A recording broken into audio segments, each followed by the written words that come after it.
네, 안녕하세요. 이번 시간에는 지난 시간에 이어서 우리 생명보험 세제를 같이 살펴볼 건데요. 내용이 좀 많기 때문에 이번에는 이제 세 차시로 나누어서 같이 살펴볼 거예요. 아무래도 세금이기 때문에 뭐 조항의 문구라든지 아니면 숫자라든지 이런 것들에 좀 염두를 두시고 같이 봐주시면 좋을 것 같습니다. 자, 먼저 생명보험 세제는요. 생명보험에는 여러 가지 세제 혜택을 부여하고 있는데 왜 부여하고 있느냐? 시험에 뭐 자주 나오는 건 아니기 때문에 여러분이 뭐 참고로 보셔도 될 것 같아요. 첫 번째는 이제 사회보장 기능을 보완하고 있다. 사회보장제도의 재정적인 한계를 생명보험이 메꿔주고 있기 때문에 혜택을 주는 것이고, 두 번째, 생명보험이 주로 장기 상품이기 때문에 장기적으로 사회 간접자본이나 산업 자금을 지원하는 역할을 하기 때문에 세제 혜택을 부여하겠다, 이런 얘기고요. 자, 두 번째, 개인보험 계약에 대한 세제인데요. 납입 단계에서는 우리 보장성 보험료에 대해서는 우리가 세액공제를 해주고 있죠. 세액공제라는 건 세금 계산을 다 하고 나서 맨 마지막에 이제 세금 금액에서 공제를 해주는 부분이고요. 연금계좌, 우리 국민 전체의 어떤 노후생활 보장을 위해서 제도적으로 보장하고 있는 연금저축이라고 하는 제도예요. 그 연금계좌에 대해서 우리가 세액 공제를 해주고 있고, 이것은 이제 소득세법에서 규정을 하고 있고요. 보험료 수령 단계에서는 우리 저축성 보험의 경우에 일정한 조건을 갖추게 되면 보험 차익에 대해서 비과세를 해주고 있습니다. 참고로 보시고 각각의 내용들이 더 중요할 것 같습니다. 자, 첫 번째 우리 보장성 보험료에 대한 세액 공제 먼저 살펴볼게요. 여기서 일단 중요한 것은 보장성 보험이라는 게 뭐냐? 나중에 돌려받는 금액, 만기 환급 금액이 내가 낸 금액, 납입 보험료를 초과하지 않는, 그러니까 내가 낸 돈보다 더 돌려받지 않으니까 보험 차익이 없는 보험을 우리가 보장성 보험으로 정의를 했었고요. 자, 대상자가 있는데 보장성 보험에 대해서 이제 세액 공제를 해주는 거잖아요. 대상자는 근로소득자입니다. 근로소득자. 근로소득자 중에서 일용 근로자는 제외가 되고요. 이 뒤에 보시면 연금소득자라든지 개인사업자 마찬가지로 제외가 됩니다. 시험 문제에서는 이 부분이 이제 주로 출제가 될 건데요. 밑에 보시면은 일용 근로자도 세액공제 대상자다. 근로자는 대상자지만 일용 근로자는 제외하고 있고요. 개인 사업자도 세액공제를 받을 수 있다. 대상이 아니기 때문에 받을 수 없다. 이런 지문들 잘 챙겨주시고, 공제액은 해당 연도 납입보험료의 12%인데요. 실제로는 지방소득세를 포함하죠. 여기는 지금 별도로 12%니까 지방소득세 10%를 더하면 실제적으로는 이제 13.2% 공제가 되겠고요. 한도는 100만 원 한도예요. 이거 여러분 잘 챙겨주시고, 자, 기본 공제 대상자는 지금 피보험자가 부모, 배우자, 자녀, 형제, 자매인데요. 소득 조건이 있어요. 소득이 전체적으로 100만 원 이하인 경우에만 대상자가 되기 때문에 100만 원 넘는 소득이 있으신 분은 공제 대상자에 해당이 안 되고요. 나이 조건이 있어요. 부모님은 연세가 많으셔야 돼요. 그 연세가 얼마냐면 만 60세 이상인데, 저희가 흔히 노인 그러면 65세 이상으로 많이 생각을 하시잖아요. 그래서 65세 이상, 뭐 경우에 따라서는 50세 이상, 뭐 이런 지문들이 많이 나오고 있으니까 60세 이상 잘 챙겨주시고, 배우자 같은 경우는 나이에 대한 제한은 별도로 두고 있지 않습니다. 그래서 나이 상관없는 것이고요. 자녀인 경우에는 어린 자녀만 해당이 됩니다. 몇 살을 도대체 어린 걸로 볼 거냐? 독립하기 전 만 20세 이하인 경우는 공제 대상에 포함이 되고요. 형제 자매인 경우에는 나이 조건이 나이가 아주 많거나, 그 많은 기준은 우리 부모님처럼 만 60세이고요. 반대로 나이가 아주 어리거나 어린 기준은 자녀 기준으로 20세 이하. 그래서 여러분이 소득 조건은 100만 원을 다 채워야 되고 배우자만 나이 조건이 없다는 거 다시 한번 기억해 주시고, 여기 이제 60세, 요게 이제 아무래도 65세하고 헷갈릴 수 있기 때문에 가끔 출제가 되니까 잘 챙겨봐 주시고요. 맨 밑에 보면 기본소득공제 대상자가 장애인이다. 장애인 같은 경우는 연령에 상관없이 소득 요건만 충족이 되면 배우자하고 동일한 것이죠. 그래서 100만 원 이하인 경우에는 공제 대상에 포함한다는 것도 알아두시면 되겠습니다.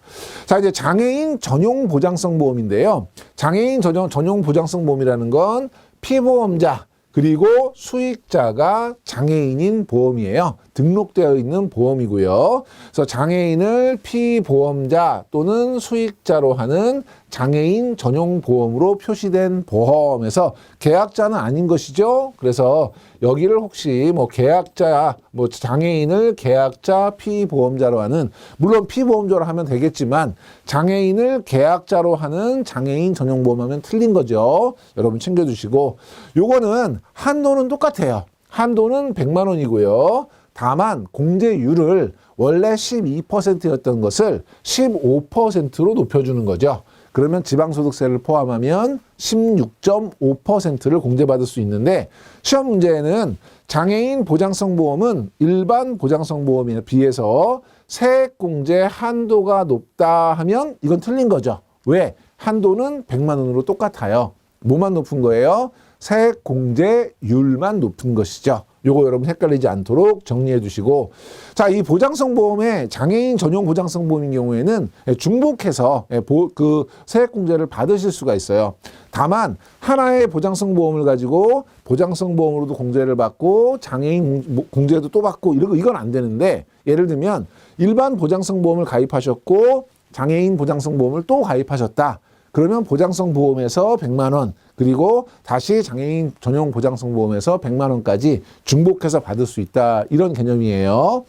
그래서 밑에 보시면 내가 보장성 보험을 가지고 있다. 그러면 보장성 보험에서 원래 12% 공제를 받죠. 그러니까 12% 공제를 받고요. 장애인 전용 보장성 보험을 가지고 있다. 그러면 거기에서 15%를 받아서 최대 27%까지 보장받을 수 있습니다. 이 부분은 조금 이따가 제가 예시를 가지고 같이 한번 정리해 드릴게요. 자, 밑에 보면 보장성 보험에 대한 중도 해지, 보장성 보험을 가입하고 있는데 중간에 중도 해지했어요. 그럼 해지하기 전 거는 공제를 받을 수 있느냐 없느냐의 문제죠. 해지하기 전에 대해서는 공제 가능합니다. 그래서 해지한 시점까지 납입한 보험료에 대해서는 세액 공제를 해준다. 요거는 가능하냐 가능하지 않냐, 그 부분이 시험에 간혹 지문으로 나오고요. 이미 세액 공제를 받았어요. 그런데 제가 중간에 해지했어요. 그럼 중간에 해지했으니까 앞에 공제받은 거 추징할 거냐 말 거냐, 당연히 안 하겠죠. 그래서 납입한 보험료에 대해서는 공제를 해준다. 이렇게 정리해 주시면 되겠고요. 자, 이제 사례를 같이 한번 살펴볼 건데요. 이 부분은 케이스 형태의 문제로 자주 출제가 되고 있기 때문에 여러분들이 각각의 케이스별로 잘 기억을 해 두셔야 되는 부분이에요. 첫 번째, 연간 소득 금액이 500만 원인 배우자를 피보험자로 가입한 보장성 보험료. 자, 배우자 같은 경우에는 연령에 대한 제한은 없지만 소득 100만 원 이하의 소득 조건은 적용이 되죠. 근데 이분은 지금 500만 원이니까 공제 대상이 아니고요. 공제 금액 없고, 만 23세인 아들을 피보험자로 가입한 보장성 보험료. 자녀 같은 경우는 만 20세 이하여야지 공제 대상이죠. 23세이기 때문에 역시 이것도 공제 대상이 아니고요. 세 번째, 장애인 배우자를 피보험자로 해서 가입한 일반 보장성 보험과 장애인 전용 보장성 보험을 각각 100만 원씩. 그러면 일반 보험과 장애인 전용 보험을 갖고 있을 경우에는 중복한다 그랬죠. 그러니까 일반 보장성 보험에서 12%, 12만 원을 공제받을 수 있고요. 장애인 전용 보장성 보험에서 15%, 15만 원을 보장받을 수 있으니까 두 개를 더해서 27만 원 세액 공제가 가능하고요. 네 번째 보면 장애인인 근로자 본인 명의의 장애인 전용 보장성 보험 한 개를 갖고 계신 거죠. 한 개를 갖고 있을 때 이거를 일반 보장성 보험으로도 공제를 받고 장애인 전용으로도 공제를 받는 것은 안 된다 그랬죠. 그러니까 그 중에서 큰 거, 장애인 전용 보장성 보험은 15%니까 100만 원에 대해서 15만 원이 세액 공제가 가능합니다. 그래서 하나의 보험을 가지고 일반 보장성 보험과 장애인 전용 보장성 보험으로 공제받는 것은 안 된다. 기억해 주시고요. 자, 피보험자가 태아인 일반 보장성 보험료. 나중에 뒤에 여러분 상속세 공부하실 때 상속 순위를 계산할 때 태아는 출생하지 않았지만 상속 순위에 포함되는 상속 대상이에요. 그런데 이렇게 보장성 보험인 경우에는 출생하지 않은 경우에 대해서는 인정하고 있지 않기 때문에 태어나지 않은 이 태아 같은 경우는 공제 대상에 포함되지 않습니다. 그래서 공제 금액이 없고요. 이 부분도 여러분이 다시 한번 체크해 주시고, 보험 기간이 2020년 5월부터 2021년 4월까지인 보장성 보험료를 2020년 5월에 한꺼번에 냈네요. 자, 그러면 무슨 얘기냐면 2020년 5월부터 12월까지는 2020년에 공제를 받고, 나머지 2021년 1월부터 4월까지는 2021년에 공제를 받는 건지, 아니면 돈을 한꺼번에 냈으니까 2020년에 한꺼번에 다 공제를 받는 건지, 세금은 돈이 들어오고 나가는 연도에 그냥 한꺼번에 계산합니다. 그래서 여기 보면 안 분하지 않고, 월별로 안 분하지 않고 한꺼번에 일시납을 한 2020년 세액에서 공제를 받게 된다. 그래서 납입일이 속하는 연도에 공제된다. 이것도 여러분 기억해 주시고, 보장성 보험료를 미납했다. 보험료를 쭉 내다가 연체가 된 거죠. 그래서 미납이 된 거예요. 그러면 어디까지 공제를 해줄 거냐? 미납이 됐지만 그거를 포함할 거냐? 아니요. 실제 낸 것만큼이죠. 해지도 마찬가지잖아요. 해지했더라도 낸 것만큼은 공제해 주는 것처럼 미납된 건 공제되지 않고요. 실제 납입한 금액에 대해서만 공제가 가능하고요. 자영업자가 본인 명의로 가입한 보장성 보험료, 가장 기본적인 거죠. 근로소득자만 대상이죠. 개인사업자나 연금소득자는 해당이 안 됐어요. 자영업자는 개인사업자니까 공제금액이 없다. 이렇게 정리해 주시고요. 자, 다음에 연금계좌에 대한 세액공제인데요. 자, 연금계좌 같은 경우는 연금저축이라고 하는 제도예요. 그래서 보험회사에서 판매하면 연금저축보험, 연금저축을 신탁, 은행에서 판매하면 연금저축신탁, 그리고 운용사에서 펀드로 운영하면 연금저축펀드라고 하고요. 요 밑에 거는 퇴직연금제도예요. 그래서 내는 돈을 근로자가 일정하게 내고 알아서 운영해서 나중에 받을 돈이 달라지는, 요걸 우리가 확정기여형이라고 하고요. 그 다음에 개인이 퇴직 이후에 계속해서 퇴직연금을 하거나 아니면 퇴직연금 가입 대상이 아닌 그런 기업에서 개별적으로 하는 걸 우리가 개인형 퇴직연금 IRP라고 하는데요. 요 두 개는 역시 연금 계좌로 보고, 다만 요 뒤에 있는 확정급여형은 우리 국민연금처럼 나중에 받을 돈이 확정되는 거죠. 급여가 확정되어 있는 연금이에요.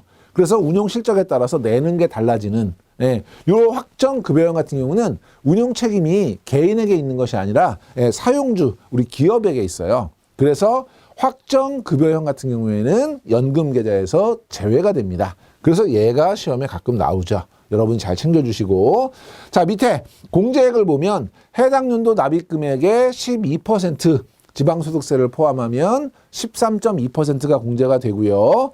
기준이 있죠. 원래는 12%인데 저소득층인 경우에는 조금 더 공제를 해줘요. 그 저소득의 기준이 얼마냐?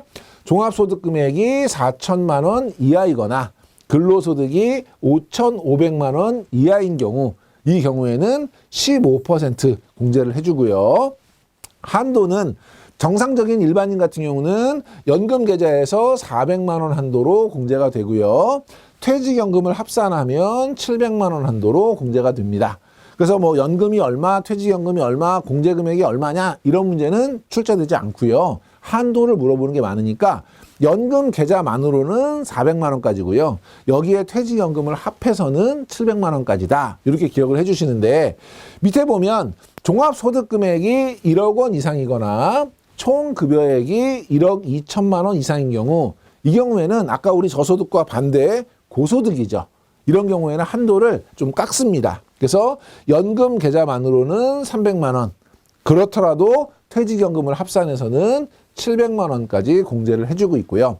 최근에는 고령화가 진행되면서 50대 이후의 분들에게 한시적으로 한도를 늘려주는 제도를 운영하고 있죠. 그래서 종합소득이 있고 금융소득이 2천만 원을 초과하지 않는, 다시 이야기하면 금융소득 종합과세 대상자가 아닌 그런 50세 이상 거주자인 경우에는 이 연금계좌 한도를 200만 원 올려서 600만 원까지 한도를 높이고요. 그러면 퇴직연금을 합산하면 900만 원까지 올라가겠네요. 다만 여기 이제 똑같이 금융소득 종합과세에 해당 안 되고 50세가 넘더라도 여기 1번처럼 고소득이다. 1억이나 1억 2천을 넘는다. 그러면 그분은 그냥 300만 원에 700만 원이 적용이 된다. 요 얘기고요. 마지막에 종합자산관리계좌, 우리 ISA라고 하는 이 자산관리계좌가 만기가 됐는데 그 만기금의 일부 또는 전부를 연금으로 이체를 했다. 그럼 요거는 기존 연금제도와 별도의 한도를 줍니다. 그래서 추가 납입액의 10% 그리고 한도는 300만 원까지 위에 있는 것과 별도니까요. 자, 그러면 정상적인 경우다. 그러면 일단 공제율 자체는 12%고요. 저소득인 경우에는 15%로 올라가고요. 정상적인 경우의 한도는 연금 계좌로 400만 원, 퇴직연금 합치면 700만 원이에요. 그런데 고소득인 경우에는 연금 계좌에 400만 원을 100만 원 깎아서 300만 원, 700만 원 한도고요. 금융소득 종합과세 대상자가 아닌 일반적인 우리 50대 이상의 분이다. 이런 경우에는 200만 원 높였죠. 그래서 연금 계좌에서 600, 그 다음에 퇴직연금을 합치면 900까지 늘어나고요. 해당되는 분이라 하더라도 고소득인 경우에는 그대로 300만 원, 700만 원이고 여기에 IS 계좌를 연금 계좌로 이체했을 경우에는 300만 원을 추가로 인정을 해주니까 연금 계좌만 가지고는 600만 원, 퇴직연금을 합산하면 1000만 원까지 가능한 거죠. 그래서 여러분이 요 각각의 한도는 괄호 넣기 문제로 나오는 경우가 많기 때문에 경우에 따라서 연금 계좌와 퇴직연금을 합산했을 때 한도가 얼마냐, 요걸 여러분이 잘 정리해 두시면 될 것 같습니다. 자, 저축성 보험의 보험 차익 비과세인데요. 보험 차익이라고 한 건 내가 낸 돈과 나중에 돌려받는 돈의 차이가 되겠죠. 만기 보험금이나 해지 환급금에서 납입보험료를 뺀 그걸 이제 보험 차익이라고 하고 이자 소득으로 분류해서 과세를 하게 됩니다. 보험 차익에 대한 비과세, 원칙적으로는 이자 소득세를 내야 되지만 세금을 깎아주는 경우는 첫째, 해지일까지 만기일이나 해지일까지 즉 유지한 기간이 10년 이상이고 계약자 한 명당 납입할 보험료 합계액이 1억 원 이하인 경우, 요 경우에는 보험 차익에 대해서 과세를 하지 않고 있고요. 다만 최초 납입일부터 10년 경과 전에 확정된 연금 형태로 지급 분할 받는다. 이런 경우에는 제외가 된다. 요건 뭐 참고로 보시면 되겠고요. 10년에 1억 원, 요거는 이제 기본적으로 기억을 해 두셔야 되는 부분이에요. 자, 요 부분은 뭐냐면 우리가 이제 10년에 1억 원인데 10년만 유지를 하면 일정 조건을 갖추면 이런 조건에 상관없이 비과세 해주겠다라는 건데 한마디로 얘기하면 탈세라든지 이런 가능성이 적은 그런 상품이에요. 첫 번째, 월 적립식 저축성 보험인데요.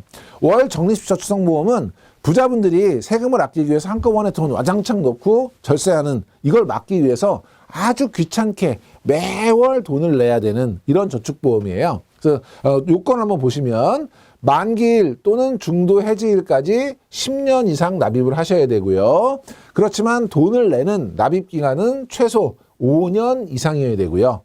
매월 납입하는 기본 보험료가 똑같아야 돼요. 한꺼번에 와장창 내지 못하도록. 그리고 미리 내는 선납도 6개월 이내로 제한을 하고 있고요. 1인당 납입보험료 합계액이 150만 원 이하여야 돼요. 금액도 작고 굉장히 복잡한 절차이기 때문에 부자들이 세금을 줄이기 위해서 하기에는 너무 어렵다는 거죠.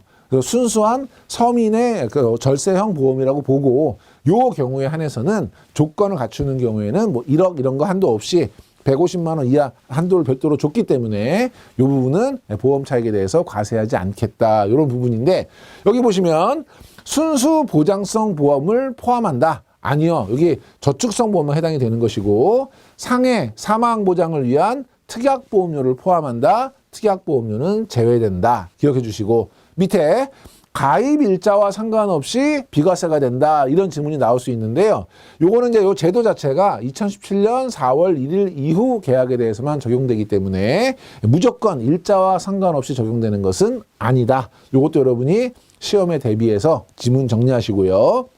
두 번째, 종신형 연금보험은 순수하게 노후 생활을 위한 연금 목적의 상품인 거예요. 그래서 내용을 한번 보시면 55세 이후부터 사망 시까지 보험금 수익 등을 연금으로 지급받아야 된다. 그러니까 55세 이후부터 죽을 때까지 종신연금을 받는다. 이런 개념이고 두 번째, 연금 외의 형태로 보험금을 지급하지 않아야 된다. 연금 외의 형태라는 게 뭐예요? 연금을 가입했지만 그냥 한꺼번에 찾을 수 있잖아요. 일시납으로 찾으면 연금인 것처럼 하고 나중에 일시납으로 찾아서 다른 데 쓸 수 있으니까 그런 걸 못하게 연금 이외로는 찾을 수 없도록 금지를 한 거고요. 세 번째, 사망 시 보험 계약과 연금 재원이 소멸이 됩니다. 예를 들면 많이 연금 가입해 놓고 돌아가시면 남은 거를 자제분들에게 상속하면서 세금을 줄일 수 있는 방법도 있잖아요. 그래서 사망하게 되면 연금 재원이 그냥 없어져 버리는 그런 형태고, 연금 지급 개시 이후에 사망일 전에 중도 해지가 불가능해요. 연금 이외로 받지 않고 한꺼번에 받는 방법은 해지하는 방법도 있죠. 그러니까 해지도 안 되는 거죠. 그러니까 반드시 연금으로 받아야 되고 연금 이외로 받을 수도 없고 해지도 안 되고 돌아가시게 되면 재원이 소멸되니까 노후자금 이외로는 사용처가 없는 그런 연금이에요. 일정한 이제 연금액 범위 안에 들어오게 되면 이 경우에도 역시 비과세 해주겠다. 시험에는 요 55세를 60세로 간혹 시험에 내고 있어요. 요 두 개는 제도적으로 보장하고 있는 비과세이기 때문에 시험에 종종 등장하는 부분이어서 여러분이 잘 기억해 주시기 바랍니다. 자, 연금보험하고 연금저축보험의 비교인데요. 연금보험이라는 건 우리 생명보험 회사에서 판매하는 연금인데 적격 요건을 갖추지 못했기 때문에 세액공제라든지 이런 세제 혜택이 부여되지 않는 그런 상품이고요. 연금저축이라는 건 앞에서 우리 살펴보셨던 연금저축보험, 신탁, 펀드와 같이 세제 혜택이 부여되는 연금제도예요. 그래서 취급기간은 연금보험은 생명보험회사만 취급을 하고요. 연금저축은 보험회사, 은행, 펀드 형태로 운용회사에서 다양한 모든 금융기관에서 취급을 하게 됩니다. 그래서 세제 혜택의 적용 요건 같은 경우는 뭐 일시납이라든지 별도로 월 적립식 저축이라든지 종신형 연금이라든지 아까 앞에서 보여드렸던 그 요건을 갖춘 그 형태에서만 세제 혜택을 받는 것이고, 연금 저축 같은 경우는 보험료 납입 뭐 5년 이상 납입을 해야 된다, 10년 이상 가입해야 된다, 뭐 이런 납입 조건하고 인출 요건을 충족하면 혜택을 받을 수 있어요.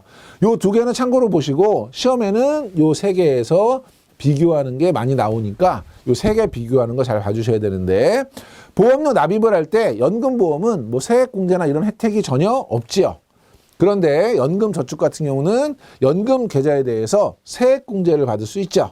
그러니까 납입할 때 혜택이 부여되고요. 보험금을 수령할 때는 반대죠.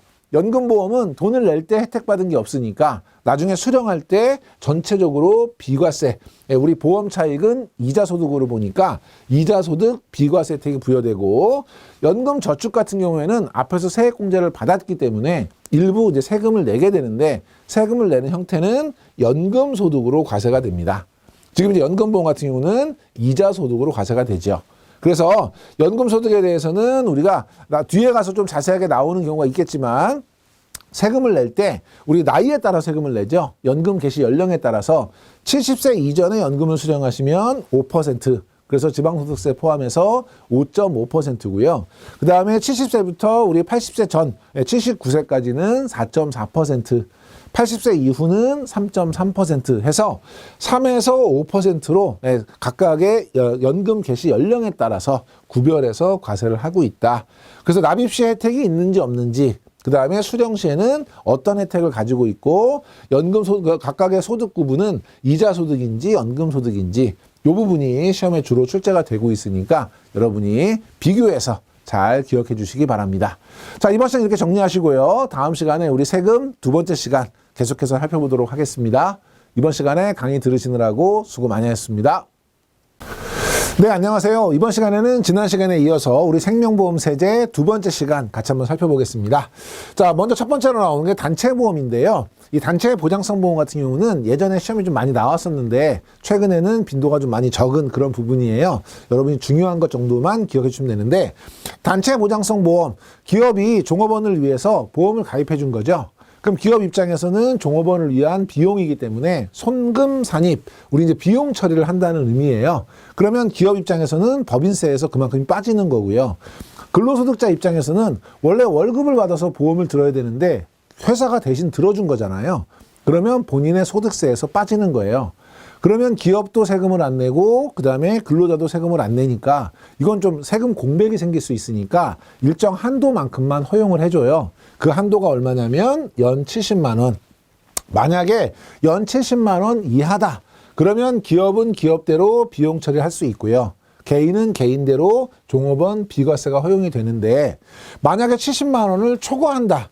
이럴 경우에는 기업은 똑같이 송금선이 우리 이제 비용 처리가 인정이 되는데 개인은 70만 원 넘어가는 거에 대해서는 근로소득으로 과세가 됩니다. 그래서 70만 원하고 초과분에 대해서는 근로소득 과세된다 정도 기억해 주시고요.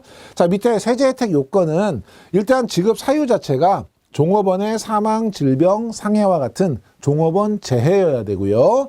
피보험자와 수익자인 경우에는 종업원 또는 그 배우자나 가족인 경우에 해당된다. 참고로 보셔도 될 것 같습니다. 다음에 이제 우리 사례별로 보시면 제일 중요한 건 수익자예요. 일단 법인이 전부 다 계약을 하고요. 그 다음에 피보험자는 종업원이거나 뭐 임원이거나 이렇게 되는 거죠. 그런데 만약에 수익자가 법인이다. 그럼 만기 환급금이 법인으로 귀속이 되기 때문에 종업원은 얻을 게 없어요. 그러니까 종업원의 근로소득에는 해당이 안 되고요. 만기 환급금은 자산 처리하고 나머지는 기업에서 손금 처리하면 되는데 문제는 수익자가 임원이거나 종업원인 경우에는 밑에 보면 근로소득에 해당이 되는 것이죠. 예, 그런데 임원 같은 경우는 계약직이기 때문에 별도의 급여라는 개념보다는 초과분에 대해서 상여로 정리를 해주게 되고요. 예, 종업원인 경우에는 급여로 정리를 해주는 거죠. 그래서 여러분이 이거는 그냥 개념만 기억해 주시면 되겠습니다. 자, 이제 퇴직연금인데요. 퇴직연금은 이제 사업주가 퇴직금을 대비하기 위해서 외부 기관에 이제 연금의 형태로 적립하는 그런 퇴직금 제도인데 두 가지가 있죠. 확정기여형이라고 하는 것과 확정급여형이라고 하는 게 있어요. 확정기여형은 내는 돈을, 적립하는 돈을 일정하게 적립하고요. 그 운용은 근로자가 운용을 하고요. 그 다음에 뒤에 가서 받는 돈은 운용 실적에 따라서 많이 받을 수도 있고 적게 받을 수도 있고, 그러니까 운용 책임이 누구에게 있는 거냐면 근로자에게 있는 거예요. 그리고 확정급여형 같은 경우는 나중에 줄 돈이 확정돼 있는 거예요. 그러면 운용에 대한 책임은 회사가 지는 것이고 운용이 잘 안 되면 적립하는 금액이 더 많아질 수도 있는 거고 더 걷는 거죠. 그리고 운용이 잘 될 경우에는 덜 적립할 수도 있는 거고 이거는 운용 책임이 회사에게 있는 거예요. 그렇기 때문에 회사 납입분에 대해서는 확정기여형은 전액 손금으로 인정을 해주는 반면 확정급여형 같은 경우는 일정 한도 내에서만 인정을 하고 있고요. 그 다음에 이거는 이제 근로자가 책임을 지는 거기 때문에 추가 납입분에 대해서는 우리 아까 앞에서 우리 연금계좌 세액공제 공부하셨죠? 연금계좌는 기본이 연금계좌에서 400만 원, 퇴직연금 합산하면 700만 원이었잖아요. 그 얘기예요. 700만 원 한도로 12% 세액공제를 해준다. 그런데 확정급여형은 운영 책임이 기업에게 있기 때문에 별도의 세액공제는 하지 않는다. 이런 얘기고요. 이렇게 확정기여형, 확정급여형 말고 이직을 했다, 퇴직을 했다. 그 남은 돈을 나는 혼자서 운영하겠다. 또는 우리는 퇴직 그 연금의 대상 기업이 아닌데 나는 퇴직연금을 하고 싶다. 이럴 때는 IRP라고 해서 개인형 퇴직연금 제도를 활용할 수 있는데 이것도 마찬가지로 운용 책임이 본인에게 있는 거예요. 근로자 본인에게. 그렇기 때문에 확정기여형과 동일하게 처리한다. 이것도 자주 출제되는 건 아니기 때문에 개념만 여러분이 기억해 주시면 되겠습니다. 상속 및 증여세인데요. 상속 증여세는 출제 빈도가 아주 높은 그런 부분입니다. 잘 기억하셔야 되고요. 자, 상속세는 뭐예요? 돌아가신 분에게 받는 거고요. 증여세는 살아계신 분에게 받는 거죠. 그러니까 상속세는 상속 개시일 피해 상속인이 사망한 현재 상속 재산에 대해서 부과가 되는 것이고 증여세는 받은 돈, 증여 재산에 대해서 부과가 되는데 중요한 건 완전 포괄주의. 어떤 형태인지 뭔지는 모르겠지만 상속으로 간주할 수 있거나 증여로 간주할 수 있는 건 전부 다 포함해서 과세하겠다 이 얘기고요. 우리나라는 지금 완전 포괄주의를 채택하고 있고 시험에는 우리나라는 유형별 포괄주의다 이런 형태의 문제 나오고 있습니다. 완전 포괄주의는 꼭 기억하시고 세율, 우리가 세율까지 외워야 되나요? 자주 출제가 됩니다. 여러분이 잘 기억하셔야 되는데 구간 먼저 보실게요. 구간은 1억 원 이하, 1억에서 5억, 5억에서 10억, 10억에서 30억, 30억 초과. 그래서 구간을 먼저 기억하시고 오른쪽의 세율은 10%, 20%, 30%, 40%, 50%, 1, 2, 3, 4, 5예요. 그래서 1억 원 이하는 10%인데 1억 원에서 5억 원은 20%다. 예를 들면 1억 5천만 원이다. 1억 5천만 원이다. 그러면 우리가 1억 5천만 원에 20%니까 3천만 원이 세금이 아닌 거고요. 계산은 어떻게 하냐면 1억 5천 중에 1억 원까지는 첫 번째 단계잖아요. 첫 번째 단계 1억 원은 10%. 그러면 1천만 원 세금이 있을 거고요. 그 다음에 초과된 금액이 얼마예요? 5천만 원이 있죠. 그럼 5천만 원에 20% 하면 얘도 또 1천만 원이네요. 그러면은 지금 1억 5천인 경우에는 1억 5천에 20%에서 3천만 원 세금을 내는 게 아니라 1억까지 1천만 원 내고 초과된 거에 대해서 1천만 원 내고 2천만 원 세금을 내는 거예요. 그러니까 여기에 있는 요 세율은 초과 금액에 대한 세율입니다. 그래서 이렇게 계산을 해라 이런 문제까지는 나오지 않지만 구간과 세율은 여러분이 기억하셔야 돼요. 밑에 보시면 상속세 과세 표준이 8억 원이다. 이때 적용 세율은 몇 프로냐? 그러면 다시 한번 정리할까요? 자, 우리 1억 원 이하, 그 다음에 1억에서 5억, 5억에서 10억, 그 다음에 10억에서 30억, 30억 초과, 1, 2, 3, 4, 5죠. 그러니까 10억, 지금 8억이면 5억에서 10억이니까 30%죠. 근데 여기는 40%라고 했으니까 이런 형태의 문제들이 많이 나오기 때문에 세율 자체는 여러분이 어렵지 않으니까 기억해 주시고, 자, 이제 상속자산으로 보는 보험금, 얘는 밑에 있는 것처럼 계산 문제로도 나옵니다. 그래서 여러분이 이 계산은 꼭 기억을 해 주셔야 되는데요. 자, 무슨 얘기냐면 아버님이 보험을 가입하셨어요. 아버님이 계약자이시고 아버님이 피보험자세요. 그리고 아버님이 보험료를 다 내시고 돌아가셨어요. 근데 수익자가 저예요. 자녀예요. 그럼 자녀 입장에서는 아무것도 기여한 거 없이 아버님이 내신 보험에 따라서 보험금을 받게 되는 거잖아요. 그럼 이거는 전부 다 상속이 되는 거죠. 이게 상속세의 기본 논리인데, 이게 문제가 뭐냐면 중간에 제가 취직을 해서 아버님이 가입한 보험료 제가 일부를 냈단 말이에요. 그럼 일부 내가 낸 보험에 대해서는 상속으로 볼 거냐 말 거냐. 기여한 것이 있으면 그거는 빼주는 거거든요. 그래서 공식은 복잡한 것처럼 보이는데요. 자, 보험금이 이제 총 합계액이 있는데 그 중에서 상속 재산은 아버님이 낸 것만 인정받는 거예요. 그래서 전체 납입보험료 중에 피상속인이 돌아가신 분 아버님이거든요. 피상속인이 부담한 보험료. 그래서 이 공식 자체를 물어보는 경우는 많지 않고 밑에 계산 문제처럼 나오는데 간단한 거니 같이 한번 볼게요. 자, 계약자 피보험자 아버님이고요. 수익자 아들이에요. 그래서 납입한 보험료 전체는 800만 원이고요. 아버님이 200만 원을 내셨어요. 근데 사망보험금이 1000만 원 나왔죠. 그러면 여기 보험금이 얼마였어요? 1000만 원이었고 전체 보험료 얼마예요? 800만 원이고 아버님이 내신 게 얼마예요? 200만 원이니까 4분의 1 내셨네요. 그러면 전체 보험금 중에 4분의 1에 해당하는 250만 원은 상속세 대상이다. 이런 얘기거든요. 그래서 계산도 딱 떨어지게 나오고요. 계산 자체가 복잡하진 않지만 계산을 어떻게 할 거냐라는 걸 알고 있는지를 물어보는 거죠. 그래서 여러분이 전체 보험금에서 전체 보험료 중에 돌아가신 분이 낸 게 몇 %야. 요거만큼은 상속세 대상이다. 요거는 증여에도 동일하게 적용되기 때문에 같이 기억해 주시고요. 과세 방법인데 이것도 시험에 자주 나오는 부분이에요. 계약자, 피보험자 뭐 나오는데 중요한 건 돈을 낸 사람과 돈을 받는 사람이 같냐 다르냐가 가장 중요해요. 그래서 돈을 낸 사람과 돈을 받는 사람이 같아요. 그러면 내가 낸 돈 가지고 내가 받았으니까 세금 안 나오는 거예요.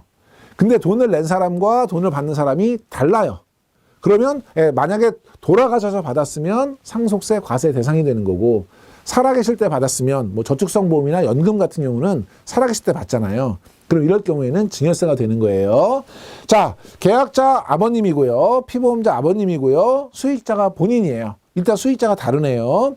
돈을 아버님이 내셨어요.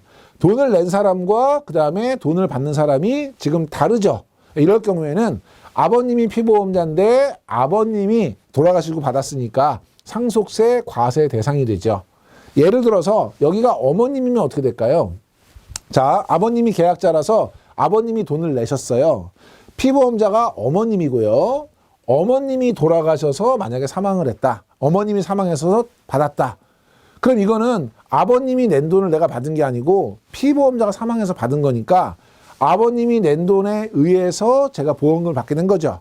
그럼 이 경우에는 상속세가 아니라 증여세 과세 대상이 되는 거죠. 그래서 여러분이 이렇게 일단 중요한 건 낸 사람과 받은 사람이 같냐 다르냐가 중요합니다. 자, 계약자 아버님, 피보험자 아버님, 수익자 본인인데 납입을 본인이 했어요. 그럼 앞에가 어떻든 간에 수익자와 납입자가 같다. 그럼 이거는 과세 대상에서 제외, 비과세고요. 본인이 계약자고 어머님이 피보험자고 수익자가 본인인데 돈을 어머님이 내셨어요. 그러면 지금 돈 낸 사람과 받는 사람이 다르고 피보험자와 납입자가 같고 그 어머님이 사망하셨으니까 역시 상속세 과세 대상이 되는 거고요. 네 번째, 본인이 계약자고 피보험자가 어머님이고 수익자가 본인인데 납입자가 본인이에요. 지금 여기는 지금 돈 낸 사람 받은 사람이 같아요. 그러면 어찌됐든 상관없이 과세 대상에서 제외. 마지막에 보니까 본인이 계약자고요. 피보험자가 부모고요. 수익자 본인, 납입자 본인. 원래 같으면 그냥 끝나야 되는데 별표가 쳐 있네요. 별표가 뭐예요? 사실상 부모로부터 증여받은 재산으로 보험료를 납입했다. 납입은 본인이 했지만 이 돈이 증여받은 돈이다. 그럼 이거는 증여 쪽에서도 문제가 되겠지만 상속에서도 상속세 과세 대상에 해당이 된다. 그래서 어떻게 통상적으로 계산하냐면 전체 보험료 중에 증여받은 보험료가 얼마야? 그러니까 증여받아서 낸 돈이 얼마야? 그만큼은 증여받아서 낸 거니까 상속재산으로 보는 거고요. 다만 그 보험료 자체는 빼서 계산을 하겠죠. 그래서 여러분이 그거는 증여세에서 다시 한번 살펴보도록 할게요. 자, 상속순위인데요. 상속순위는 요 부분이 일단 가장 중요해 보입니다. 상속은 일단 배우자는 무조건 1순위니까요. 배우자는 무조건 1순위고요. 만약에 1순위인 직계비속이 없더라도 직계존속과 1순위예요. 무조건 1순위고 상속은 아래로 물려주잖아요. 그러니까 1순위는 아래로 내려가는 거예요. 그래서 직계비속 자녀나 손자가 1순위고요. 만약에 아래로 내려가는 자녀나 손자가 없다. 그럼 위로 올라가야죠. 그래서 직계존속, 부모나 조부모가 되는 것이고 아래로도 없고 위로도 없다. 그럼 옆으로 가요. 그래서 형제, 자매가 3순위고요. 형제, 자매도 없다. 그러면 사촌 이내의 반계 혈족이 4순위가 됩니다. 밑에 보시면 같은 순위의 상속인이 여러 명이다. 그러면 최근친을 선순위로 하고요. 태아인 경우에는 우리 보장성 보험료 계산할 때는 출생하지 않은 걸로 봐서 제외했죠. 상속세 계산할 때는 출생한 것으로 간주해서 대상에 포함이 되고요. 배우자 같은 경우는 공동순위일 경우 직계비속이나 직계존속 상속분에 5하를 가산한다. 예를 들면 아드님이 한 분 계시고요. 따님이 한 분 계시고요. 제가 배우자예요. 그러면 돌아가시게 되면 상속 그 비중이 어떻게 되냐면 자제분들은 아들인지 딸인지 구별 없이 무조건 동등하죠. 그래서 1대1로 상속을 받으시게 되고 배우자 같은 경우는 자녀가 받는 것에 1.5배를 받게 된다. 이 얘기예요. 그게 이제 5하를 가산한다는데 이런 건 뭐 참고로 보시더라도 여기 순위 자체는 꼭 기억하시고 시험 문제는 직계존속이 상속순위 1순위다. 뭐 이런 식으로 나온다고요. 예, 상속은 아래로 내려간다. 직계존속이 아니고 직계비속이 1순위다. 요건 꼭 기억하시고요. 자, 밑에 보면 금융재산 상속공제. 얘는 계산 문제로도 시험에 나옵니다. 잘 기억해 주셔야 돼요. 얘는 이자가 많이 나와요. 그래서 금융재산이 2천만 원 미만이다. 그러면 전액 공제해 주고요. 1억 원까지를 한도로 두고 1억 넘어가면 20%예요. 20%. 그런데 한도는 2억 원인데 중요한 건 그거 사이예요. 1억 원 이하다. 그럼 원래 20%를 해야 되는데 1억 원이 맥시멈이니까 1억 원의 20%가 2천만 원이잖아요. 그러니까 만약에 1억 원이 안 된다 그러면 무조건 2천만 원 줄게. 이런 개념이거든요. 그래서 여러분이 요거는 꼭 외우셔야 돼요. 2천만 원 이하는 전액, 1억 이하는 2천만 원, 1억 초과는 20%인데 한도는 2억 원까지야. 요걸 여러분이 꼭 기억하셔서 밑에 보면 이런 문제가 나온다고요. 순금융재산이 4천만 원일 때 금융재산 상속공제 금액은 800만 원이다. 20% 계산해서 지금 800만 원 얘기한 거죠. 그럼 다시 한번 정리하면 2천만 원 이하는 전액, 1억 이하는 2천만 원 무조건. 그리고 그 1억 초과분에 대해서는 20%인데 한도는 우리 2억 원까지잖아요. 그러면 4천만 원이면 1억 이하죠. 그럼 얘는 퍼센트를 곱해주거나 계산할 필요도 없이 공제 금액이 얼마예요? 2천만 원인 거죠. 그렇죠? 두 번째 해당하는 거니까. 여기 여러분 숫자 잘 기억하시고 이런 식의 지문이 나왔을 때 헷갈리지 않도록 하시고 시험에는 요 구간이 가장 많이 나오죠. 그러면 계산할 필요도 없이 얼마예요? 2천만 원 해주시면 될 것 같고요. 자, 증여 한번 볼게요. 네, 증여세 같은 경우는 상속세와랑 거의 동일한데요. 보험료를 낸 사람과 보험금을 받는 사람이 다르다. 그러면 이제 증여가 성립이 된다. 이런 얘기죠. 그래서 보험금 상당액을 보험 수익자의 증여 재산으로 간주하겠다. 그런데 일부를 납입했다. 그럼 어떻게 하는 거예요? 그 비율만큼만 해당이 되는 거죠. 그래서 보험금에다가 전체 보험료 그리고 수익자 이외의 자니까 누군가 그 낸 사람으로 내가 받은 거니까 돈 준 사람을 얘기하는 거죠. 그 수익자 이외의 자가 납입한 보험료.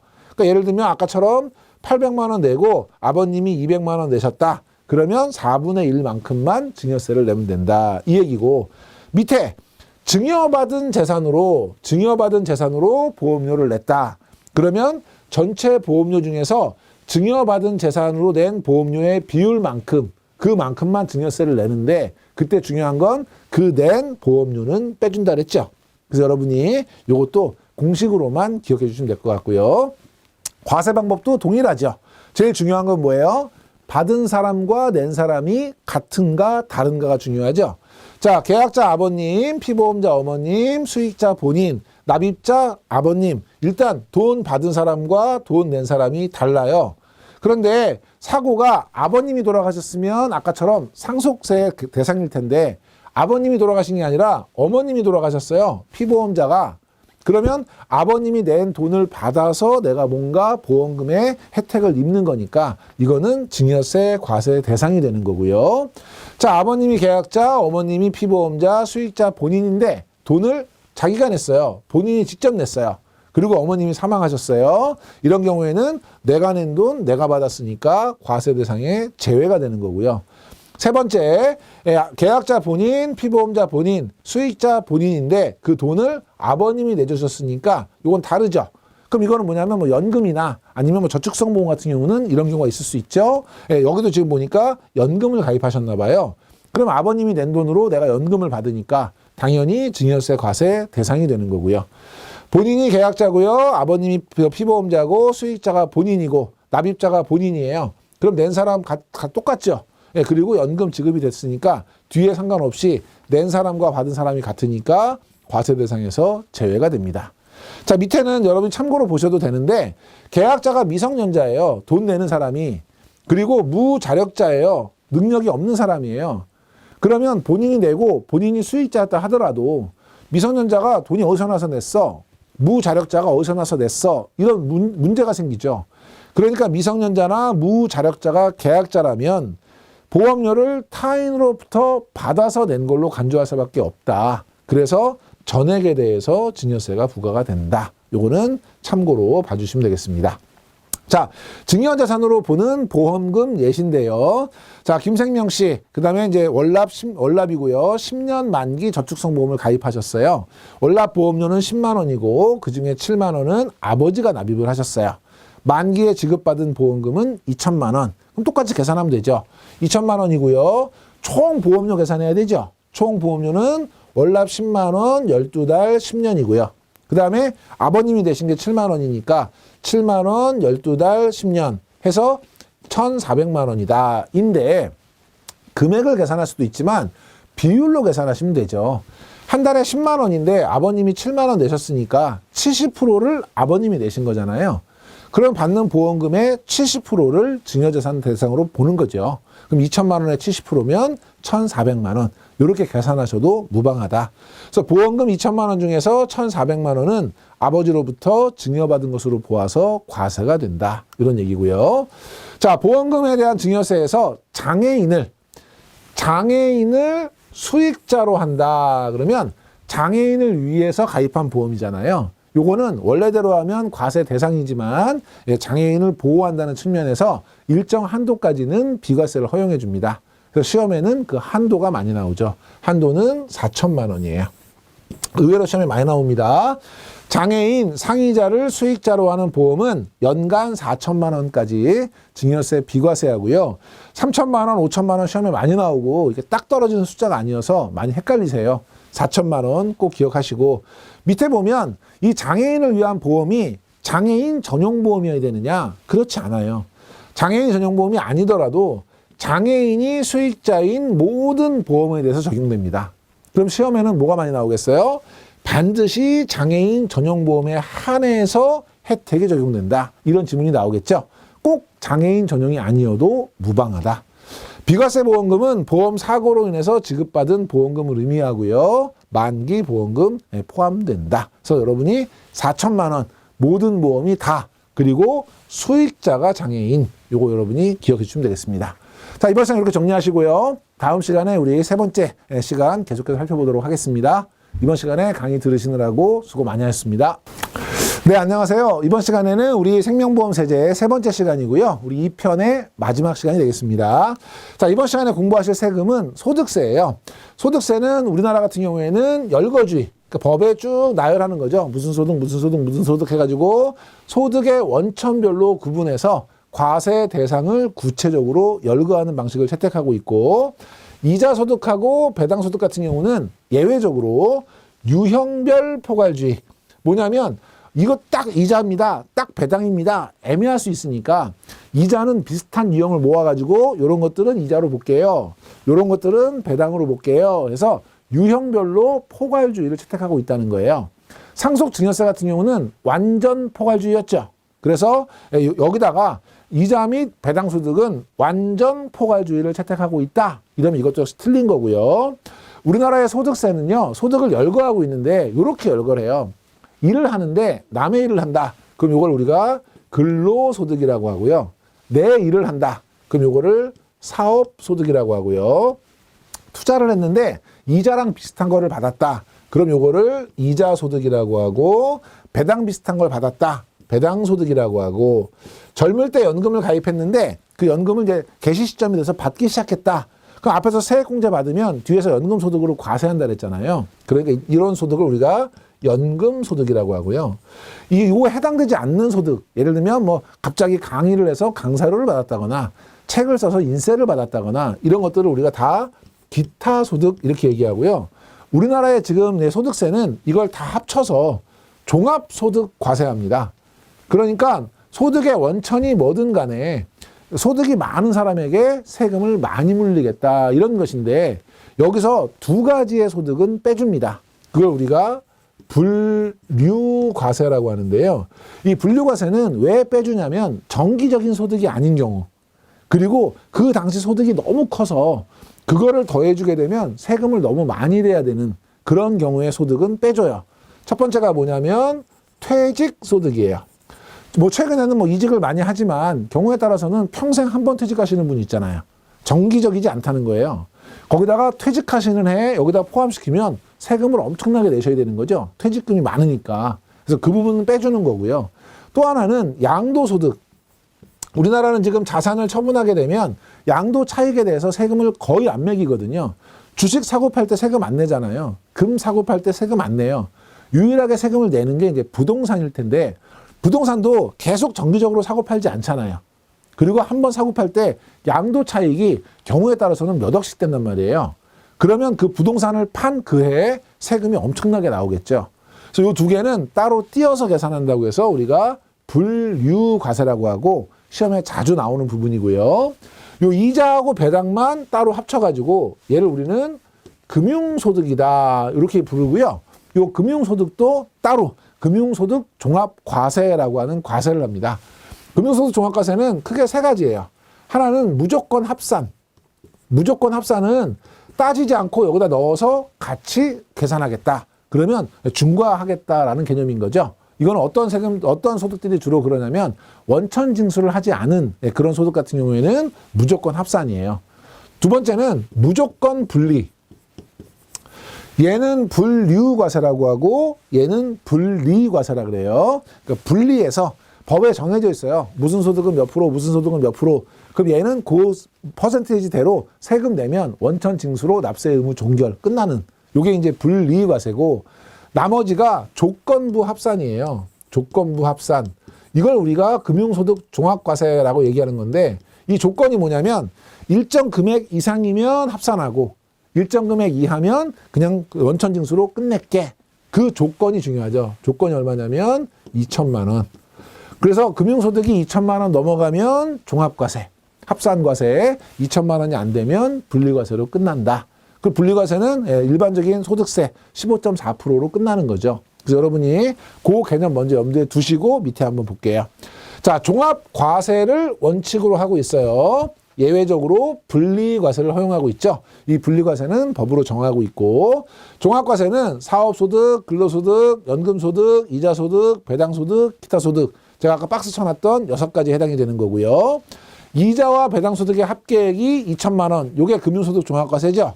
2천만 원 이하이거나 연금소득 합계액이 1,200만 원 이하인 경우 기타 소득 금액이 300만 원 이하인 경우에는 종합과세 하지 않고 그냥 원천 징수로 분리과세 적용하고 끝난다. 그런데 중요한 건 여기에 포함되지 않는 소득이 2개가 있다. 그게 뭐였어요? 분류과세라는 것이 있었죠. 대표적인 거 2개.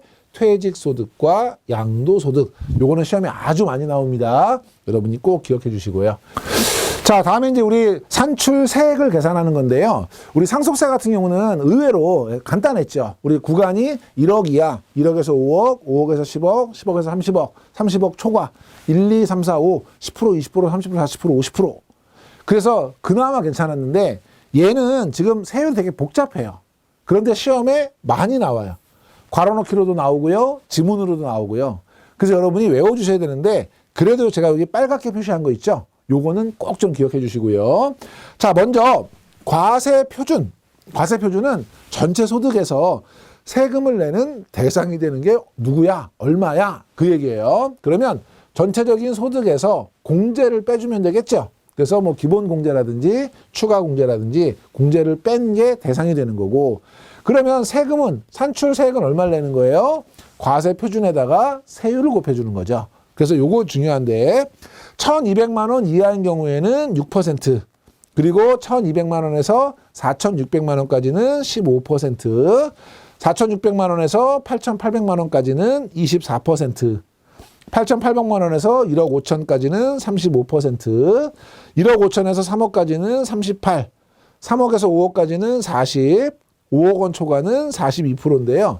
다 외워주시면 제일 좋겠지만 그렇지 않다면 6%, 15%, 24%, 42% 요게 최근에 가장 많이 나왔던 거기 때문에 요 4개라도 여러분이 정확하게 기억해 주시는 게 좋을 것 같습니다.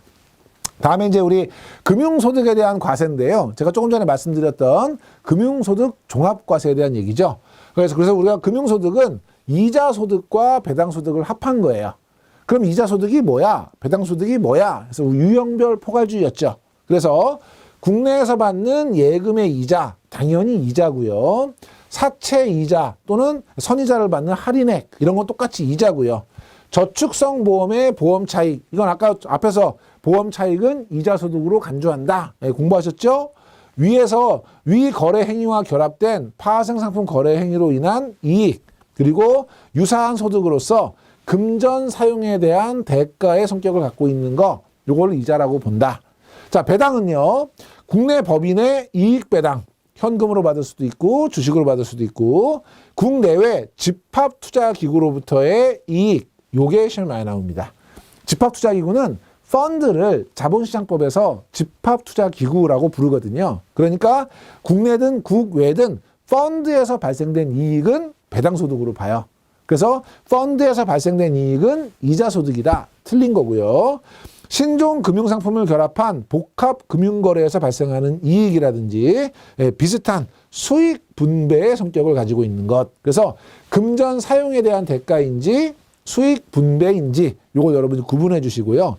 밑에 보면 상법은 금융소득을 이자소득과 배당소득을 총칭하는 개념으로 정의한다. 그럼 우리가 금융소득이지 이자와 배당이네 맞네 하시면 안 된다는 거예요. 이걸 정의하고 있는 것은 상법이 아니고 뭐예요? 소득세법이다. 틀린 지문이고요. 밑에 보험설계사의 모집수당은 금융소득 종합과세 대상에 해당이 된다. 아까 제가 일을 하는데 내 일을 하고 받으면 뭐죠? 보험설계사의 모집수당은 사업소득이죠. 사업소득이기 때문에 아예 금융소득에 포함되지 않는다. 이거 정리하시고요. 자, 그러면 금융소득에 대한 과세 방법 한번 볼게요.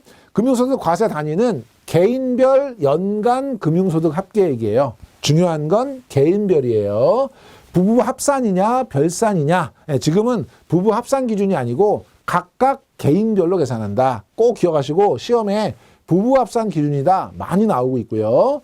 금융소득 종합과세는 연간 금융소득이 기준금액 얼마였죠? 2천만 원이죠. 2천만 원을 초과하는 경우에는 그거를 다른 세금하고 합쳐서 소득하고 합쳐서 종합과세하는 제도다. 2천만 원만 기억해 주시면 되고요. 자, 종합과세되는 금융소득은 비과세나 분리과세 소득을 제외한 금융소득이 2천만 원을 초과하게 되면 전부 다 과세를 하고요. 2천만 원을 초과하는 금융소득만 다른 종합소득과 합산하는 것이고 2천만 원 이하의 금액은 분리과세하죠. 그때 일반 소득세하고 똑같이 원천 징수세율 14%인데 우리 지방소득세 10%, 1.4% 더하면 15.4%인 거죠. 그래서 2천만 원 이하인 경우에는 14%로 분리과세로 납세 의무를 종결한다. 이건 역시 설명드렸던 내용이니까 간단하게 정리하시고 자, 금융소득에 대한 산출세액의 비교과세인데요. 종합과세 기준금액을 초과하는 금융소득의 산출세액이 오히려 원천징수세액보다 적어질 수가 있겠죠. 예를 들면 금융소득을 막 종합소득과세로 넘겼는데 여기서 그냥 바로 세금 내는 것보다 넘겼더니 더 적게 나오면 우리가 금융소득 종합과세하는 이유는 더 중과세하겠다는 건데 오히려 더 적은 세금을 낼 수 있잖아요. 그러니까 종합과세 방식으로 계산한 세금과 원천징수 분리과세 방식으로 계산한 세금 중에서 큰 거를 물리겠어요? 작은 걸 물리겠어요? 큰 거를 물리겠죠. 그렇죠? 요거를 가끔 뭐 작은 금액이라고 하는 경우도 있어요. 요거는 왜 하는 거냐면 종합과세를 통해서 많은 소득이 있는 분에게 더 많은 세금을 과세하려고 하는 건데 오히려 분리과세보다 유리해지는 걸 막기 위해서 두 개를 비교해서 큰 금액으로 과세하겠다. 이렇게 정리해 주시면 될 것 같습니다. 자, 연금소득에 대한 과세인데요. 연금소득은 이제 분리과세를 선택할 수 있다. 그래서 연금소득은 종합소득과세가 원칙이죠. 아까 우리 위에 6개 중에 하나 포함되어 있는 거잖아요. 그런데 사적 연금액이 일정 금액 이하인 경우 그 일정 금액은 아까 연 1,200만 원이었죠. 1,200만 원. 그래서 기타 소득은 300만 원이고 연금 소득은 1,200만 원 이하면 무조건 분리과세 된다? 틀린 거예요. 무조건 분리과세가 아니라 분리과세를 할 건지 종합과세를 할 건지를 선택할 수 있다. 그래서 분리과세가 선택 가능하다. 첫 번째는 일단 1,200만 원인데 1,800만 원으로 시험 문제 가끔 나오고요. 무조건 분리과세다. 이것도 틀린 거다. 선택할 수 있는 것이지 무조건 분리과세는 아니다. 두 번째, 연금 수령 요건은 55세 이후에 가입일부터 5년은 경과해야 되고요. 왜냐하면 납입을 5년 이상 해야 되기 때문에 연금 수령 한도 내인 경우에는 요건에 해당이 된다. 여기서는 주로 나이를 55세가 아니라 60세 이후로 시험 문제 많이 내고 있고요. 많은 분들이 예전에는 55세 개시연금을 많이 가입하셨는데 최근에는 60세 이후에 개시되는 연금 많이 가입하시기 때문에 본인과 대입해서 틀리는 경우가 많이 있어요. 60세가 아니고 55세다. 꼭 기억하시고 수령 요건을 미충족했다. 이럴 경우에는 연금 소득으로 보는 것이 아니고 기타 소득으로 봅니다. 그렇게 되면 세율이 높아져요. 세율이 15%로 높아지고요. 요거는 소득세율만 15%고 지방소득세를 포함하면 이거의 10%니까 1.5%가 더해져야 되죠. 16.5%. 그러니까 무슨 얘기냐면 요건을 갖춘 경우에는 밑에 있는 것처럼 연금 소득으로 저율과세가 되는 거예요. 유리하게. 근데 요건을 갖추지 못하면 기타 소득으로 봐서 16.5%로 세금을 많이 물리겠다. 이 얘기고요. 이걸로 그냥 분리과세가 되는데 연금 수령 연차 11년 이상인 경우 연간 연금 수령 한도를 적용하지 않는다. 나중에 이제 한도 계산할 때 밑에가 11이거든요. 그거 넘어가게 되면 계산 안 한다는 거예요. 요거는 예전에 한번 나왔던 지문이기 때문에 요건 맞는 얘기입니다. 11년 이상인 경우에는 계산 안 한다. 참고로 보시고요. 자, 밑에 보면 이제 본격적으로 세율을 볼게요. 아까 제가 앞에서 잠깐 언급을 했던 내용인데 연금을 언제 받느냐에 따라서 세율이 달라진다 그랬죠. 70세 이하, 70세 미만인 경우에는 우리 5%, 그래서 지방소득세 포함하면 5.5%로 과세가 되고요.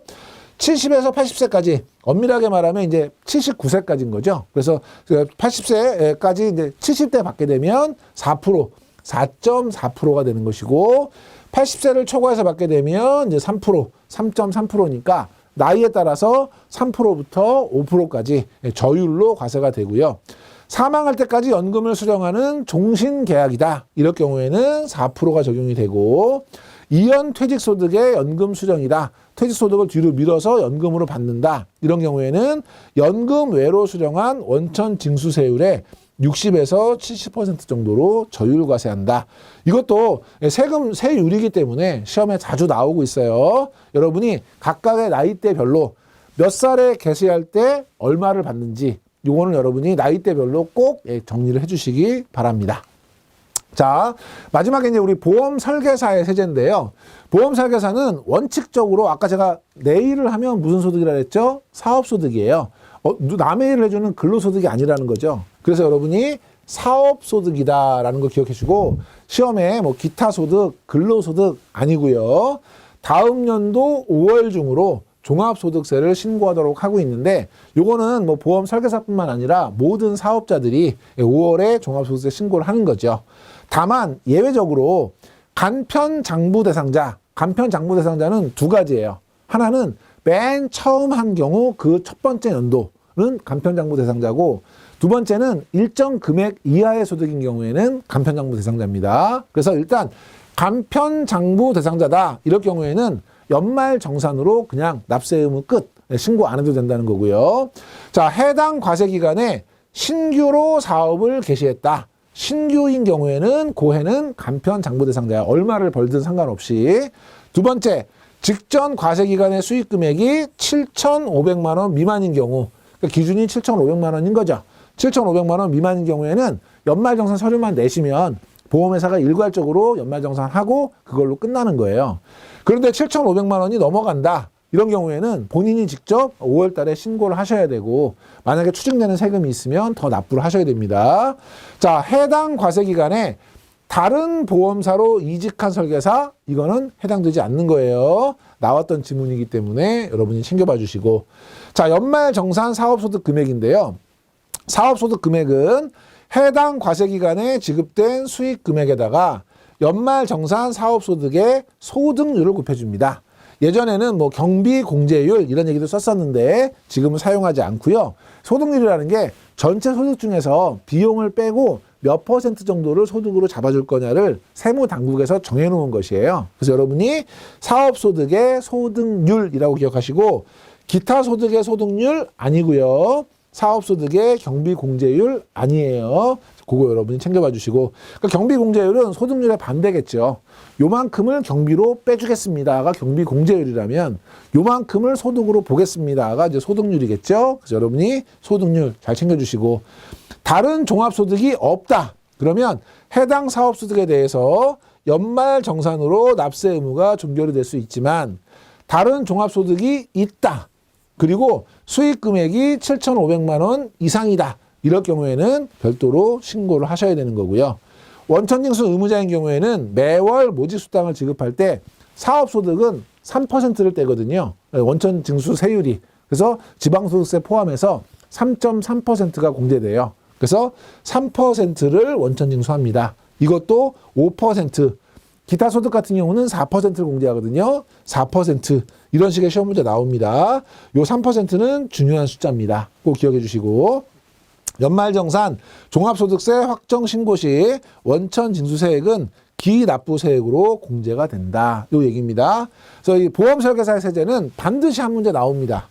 그래서 어떤 소득으로 규정하고 있는지 언제 신고하는지 신고하지 않는 예외는 누구고 기준점은 얼마인지 그리고 만약에 원천징수로 끝난다면 원천징수 세율은 얼마이고 그리고 그때 소득금액은 뭘로 계산하는지 이런 거 여러분이 꼭 다시 한번 잘 점검해 주시기 바랍니다.